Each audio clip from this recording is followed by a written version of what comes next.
प्रकाश पाई CHSE result कला वाणिज्य और विज्ञान +2 रिजल्ट प्रकाश पाई। चलित वर्ष पास हार 82.77% रही। तेबे चलित वर्ष युक्त 2 परीक्षा फेब्रुआरी 18 तारिख मार्च 27 पर्यंत होइतिला। 1276 सेंटर रे 3,93,618 छात्र छात्री माने परीक्षा देथिले।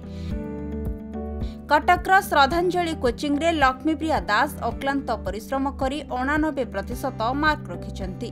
प्रत्येक दिन 8 रु 10 घंटा पाठ पढ़िबा सह शिक्षक मानक रिविजन प्रक्रिया तांको परीक्षा रे भल मार्क रखिबारे सहायता करिछि बोली से प्रतिक्रिया रे कहिछंती।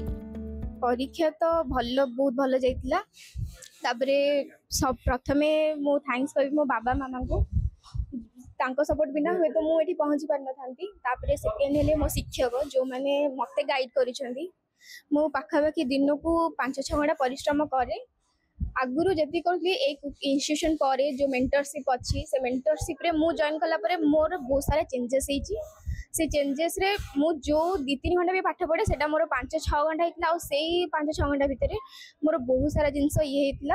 आ मो मेंटर जे मानस है तांके भी थैंक कहबी जे दिन नै राति नै सब बेले मो पछे लागि थांती कि पढ़ो।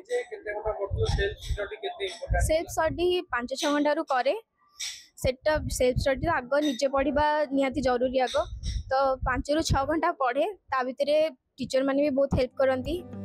89% मार्क रखिथिबा हेतु कृति छात्रींक सह तांक अभिभावक और शिक्षक माने मध्य खुशी थिबा बेले भविष्यत रे आहुरी अक्लांत परिश्रम करी आगुक बढ़िबा पई आशीर्वाद देबा सह शुभेच्छा जणाइछन्ती शिक्षक। ए वर्ष हमर 500 ऊपर बहुत पिला नंबर रखिछन्ती। दीक्षित साहब बोले गोटे झील 555 रखी आ गोटे झील 550 रखी। बहुत पिला 90% ऊपर नंबर रखिछन्ती। किसी थ्योरी परीक्षा थ्योरी सब्जेक्ट मार्क कटि केते पिला आशानुरूप फल पाई ना। बहुत पिला 500 ऊपर नंबर अच्छे पिला परिश्रम से पाई। आम पिला 2 मास परीक्षा पूर्व रिविजन करूँ भिएसटी करूँ। पाठपढ़ा जी इम्पोर्टाट ताठू 2 गुणा इम्पोर्टाट हूँ रिविजन। सब ग्रुप कर गोटे मेंटरशिप अलॉट करूँ।